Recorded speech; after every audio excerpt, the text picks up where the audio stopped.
Dear Muslim, please understand that I am not attacking Muhammad or Muslims. In this video, I will be simply reading the Islamic sources and then asking you some brief questions for you to think about and for you to answer. In my previous video titled Why I Left Islam, I gave an example of the shocking, sexually immoral teachings of the Quran and Muhammad. I showed that the Islamic sources allowed Muslim soldiers to capture non-Muslim women in times of war. These women were already married, and their non-Muslim husbands were still alive. The Muslim soldiers desired to have sex with these women, so the Quran and Muhammad fulfilled their desires by forcing a divorce upon these weak, vulnerable, captured, married women. What was the end result of such an illegal divorce? Well, the Muslim soldiers were then given the go-ahead to marry these women and have sexual intercourse with them. Now that we know what Muhammad taught and allowed his Muslim soldiers to do to married captive women, let us find out what Muhammad himself did to such women in similar situations. Let's look at the Islamic sources and talk about Muhammad's marriage to a Jewish female war captive, whom he purchased through the slave trade. Her name was Safiya, and she was already married to a Jewish man named Kinana. We will see that one of the reasons why Muhammad married Safiya was because she was extremely sexually attractive. Additionally, some of the narrations say that she was the daughter of an important Jewish tribal leader. In Sahih al-Bukhari, Volume 3, Hadith number 2235, narrated Anas bin Malik, the Prophet came to Khaybar, and when Allah made him victorious and he conquered the town by breaking the enemy's defense, the beauty of Safiya bint Huyay bin Akhtab was mentioned to him, and her husband had been killed while she was a bride. Allah's Messenger selected her for himself. عن أنس بن مالك قال: قدم النبي خيبر فلما فتح الله عليه الحصن ذكر له جمال صفية بنت حيي بن أخطب وقد قتل زوجها وكانت عروسا فاصطفاها رسول الله لنفسه. Now you may be wondering how Sophia's husband was killed. Well, as grotesque and as shocking as it will seem, Muhammad had her husband Kinana brutally tortured by using fire, and then he was beheaded. Muhammad married her shortly afterward.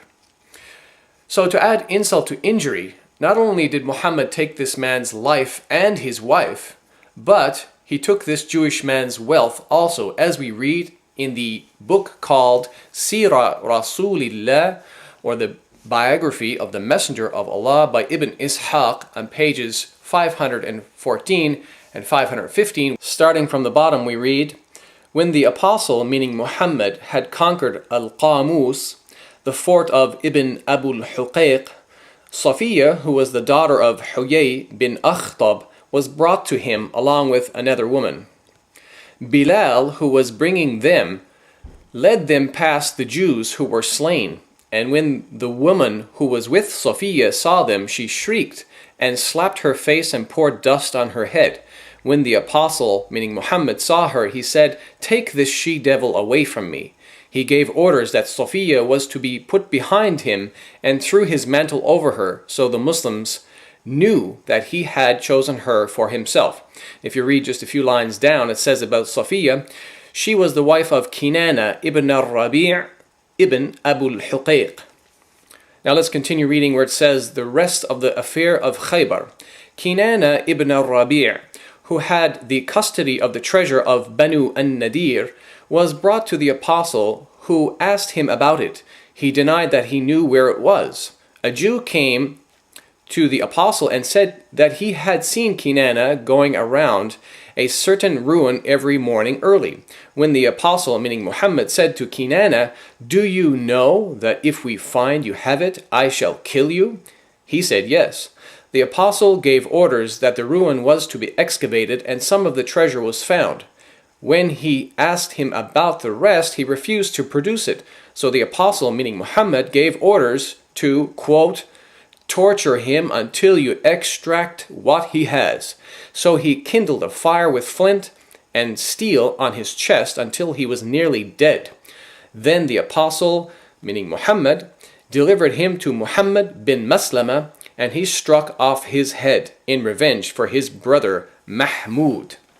You just saw on page 515 of the biography that Kinana was also known as Ibn Abi al-Huqayq. So by reading the following hadith, we can match some important details and verify that Muhammad indeed had Kinana killed. In Sunan Abi Dawood, volume 3, hadith number 3006, we read the following. About 3/4 down the page we read, so Ibn Abi al-Huqayq was executed, and their women and children were taken captive. The Arabic says, فَقُتِلَ ابْنَ أَبِي الْحُقَيْقِ وَسُبِيَ نِسَاؤُهُمْ وَذَرَارِيُّهُمْ.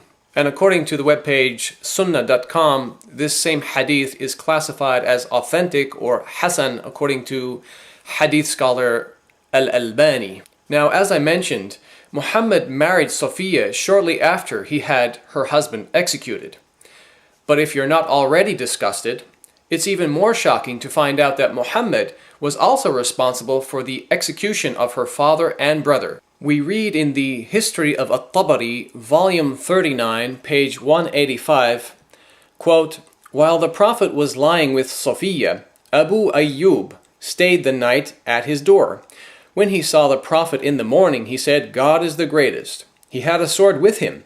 He said to the Prophet, O Messenger of God, this young woman had just been married, and you killed her father, her brother, and her husband, so I did not trust her not to harm you. The Prophet laughed and said, Good. So it seems even Muhammad's companions were questioning such a marriage, and they feared for his safety, as no woman in her right mind would love a man who was responsible for the execution of her own family members. In fact, in one narration, it states that Sophia actually hated Muhammad. In a book called Dala'ilun Nubuwa by Imam al-Bayhaqi, volume 4, page 230, we read, quote, قالت وكان رسول الله من أبغض الناس إلي قتل زوجي وأبي فما زال يعتذر إلي, which means Sophia said, I hated the messenger of Allah more than any of the people. He had killed my husband and my father, therefore he kept apologizing to me.